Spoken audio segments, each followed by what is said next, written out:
नाट्याला प्रारंभ केला.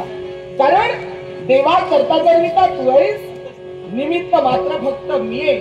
गजाननं भूत गणाधी सेवितम कपित जंबू फल चारु भक्षणम उमा सूतम शोक विनाशकारकम नमामि विघ्नेश्वर पाद पंकजम. हे सुखकर्ता दुःखहर्ता हे गणपती गजानना, तुझा आशीर्वाद माझ्या पाठीशी राहू दे. गजानना श्री गजानना, गजानना श्री गजानना.